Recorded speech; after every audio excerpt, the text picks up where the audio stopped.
Society. Oh, the secret's out. They're located down in historic Oakland, Oregon. I know you're thinking Oakland. I got to drive to California. No, It'd be worth it. yeah. Oakland. For folks that haven't heard of Oakland, it's down kind of in the vicinity of Sutherland. Yeah, so we're about exit 140. We're about 45 minutes south of Eugene, 1.5 minutes off the highway. It's super simple. Hey guys. Hey. We're all here. Good morning. Yeah, welcome. That's Robert. Dawn is the other voice that you hear, and they are from the Secret Wine Society. For folks that are curious what exactly the Secret Wine Society is, what is the Secret Wine Society?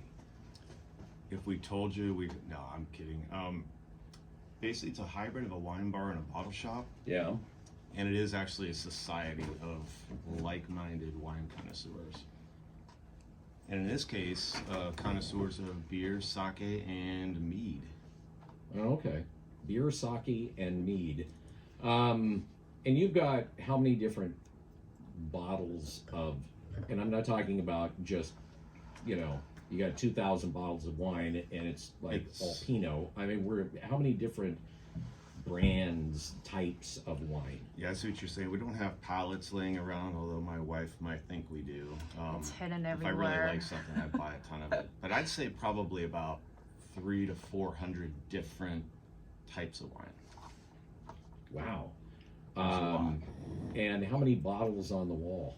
Oh geez, 1,500 right now, maybe more. And then upstairs and under the stairs, Yeah. there's wine packed There's absolutely wines everywhere. So if you don't see, watch where you're going, literally, you can trip over the wine bottles. Well, Wow. it's Okay. not So that. I hope OSHA is not listening right now. Thanks. Don. OSHA's down there going, oh, okay, yeah, there's an easy $500. Well, the real No. secret is the staircase. That's where I keep all the goodies. Okay. Well, you See, tell I don't know all if the you secret. remember when you were in. There's this old Victorian style Yeah. staircase, Yeah.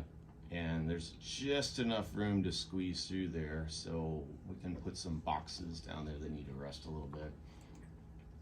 Anyway, there should be wine everywhere in a wine shop, in my opinion. Oh, okay. We've got a question for you guys too. We'll get to that in a second.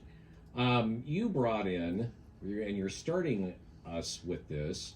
Yeah, we're I'm bringing. looking forward to this. I Yeah, haven't we're bringing tasted it. something different. This is a mead, and this is from my friend Lily Weisberger, Mm-hmm. and she has a meadery in Roseburg. Yeah. And when I discovered these, it's completely changed my thinking on mead. Because there were a bunch of bad examples I've had in the past, but Yep. these are fantastic. This is called Linnunrata, and that translates as Pathway of the Birds or the Milky Way. And she's used orange blossom honey in this. And The it's honey, got- you can definitely you get the hit of the honey right off. then you have flame raisins, and the third ingredient is I like that. Something citrusy. Yeah, definitely citrus. so 2 types of lemons. So California lemons and Meyer lemons. But that's really nice. That's really good. I can't concentrate because I'm drinking.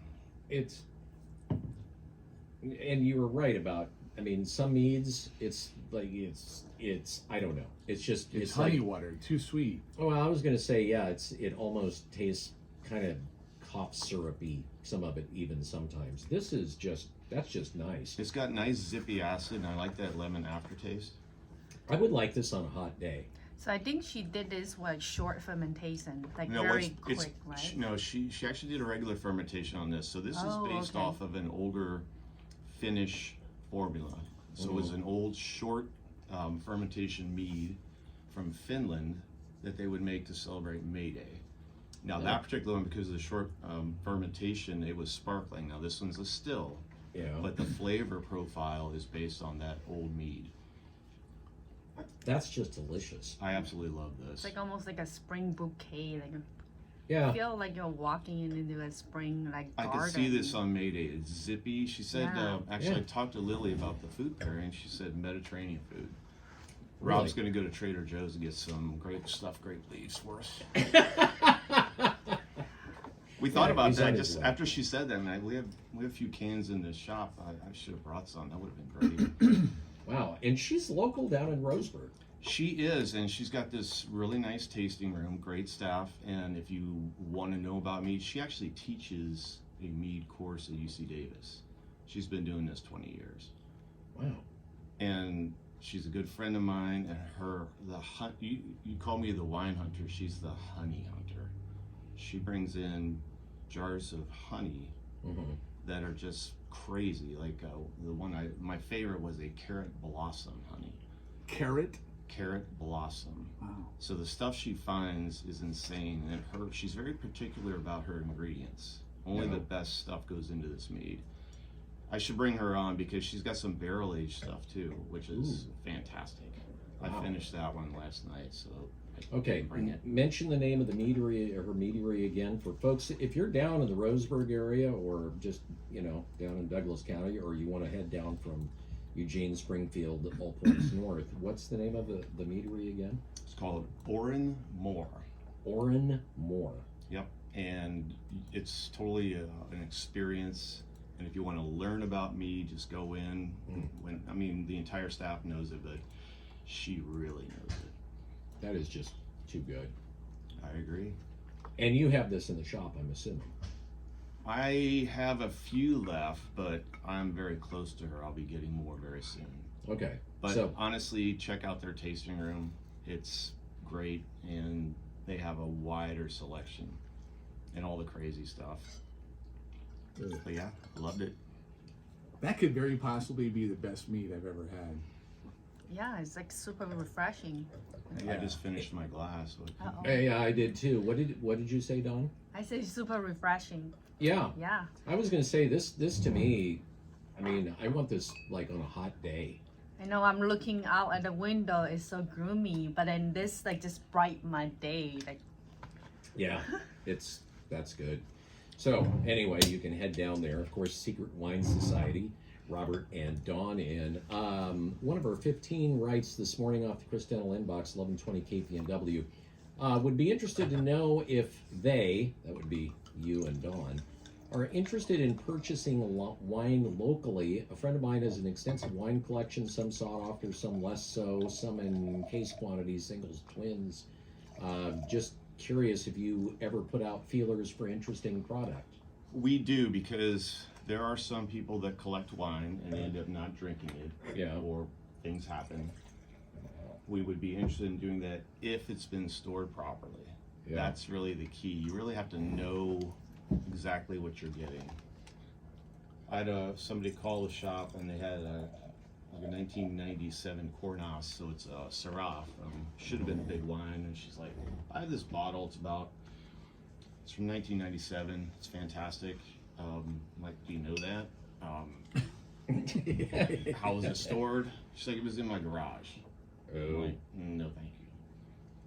All right, let's move on to this next one here. So this is, really like this. It's Paleokerisio. Now this is a sparkling orange wine made in a traditional style. So Paleokerisio is Greek. That's a Greek wine, and that word means traditional or old-fashioned. So this is made out of 2 indigenous varietals. Now we're talking northwest Greece, up in the mountains, about 2,500 meters, maybe 2,400. The grapes are Vlahiko 3% and Divina 97%. It's traditionally in that area, they would have the fermentation stop in the winter when it got too cold. mhm. It would restart in the spring. They weren't really sure what was happening, but you would end up with a sparkling wine. There's a little RS in here.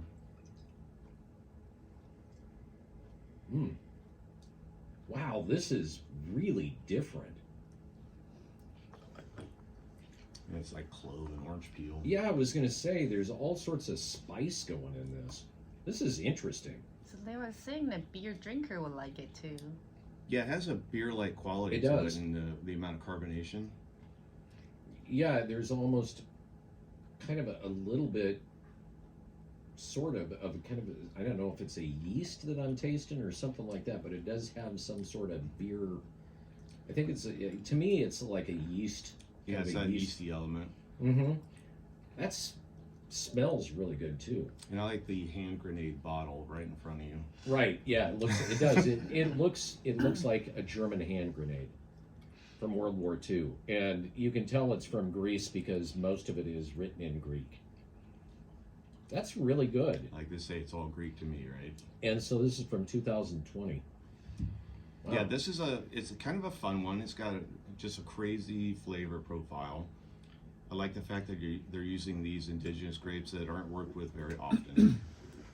But it'll appeal to beer people and wine people. It's kind of in the middle. It's really different. I think it's fantastic. Who else around the area? I mean, not that we're trying to advertise anybody else here, but does anybody else in the area have this kind of stuff? I mean, I've never. Let's put it this way: there's too much wine out there for starters, and you have to find it, and you have to taste it, yeah, to make sure it's of value. So a lot of it's research.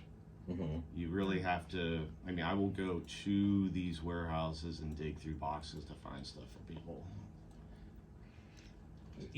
I call him the wine picker. Well, think about it. So if you have 2,000 wines in your warehouse, 2,000 different types of wine, Mm-hmm. and you have a wine rep, are they going to bring you the stuff that's moving or the stuff that's not moving?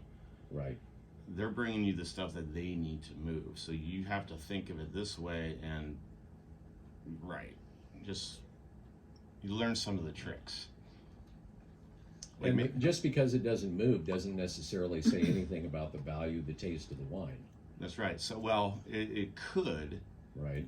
but it could mean that they're not bringing you the stuff that you really want. It could be a nice wine, but there's certain wines that are low allocation, you don't get a lot, and you need to know about it, and you need to make sure you get it for your customers before it's all snapped up. So that's the stuff. If it's already selling, they're not going to waste their reps' time dragging this around when people are already getting it. Because, once you get into this a little bit, you learn the top producers, and you need to make sure you know when those containers are coming and build your relationship, because maybe 10 cases come into the state, 2 cases. It could be a very small amount. Like, we have an allocation of Dominic Lafone coming, very famous Burgundy producer, white Burgundies. Mm-hmm. And I'm getting 1 bottle of this, 1 bottle of that. That's all I get is a single bottle of some of these Yeah. that he produces. So you can't just buy, it's not like widgets. You can't buy everything that you want. Yeah. Secret Wine Society with us on the Wake Up Call. We're going to take a short break here. Ooh, you're pouring something that looks deep in red. We're going to be trying a couple of other ones. The Secret Wine Society in Oakland, Oregon. It is the Wake Up Call. Back on the other side.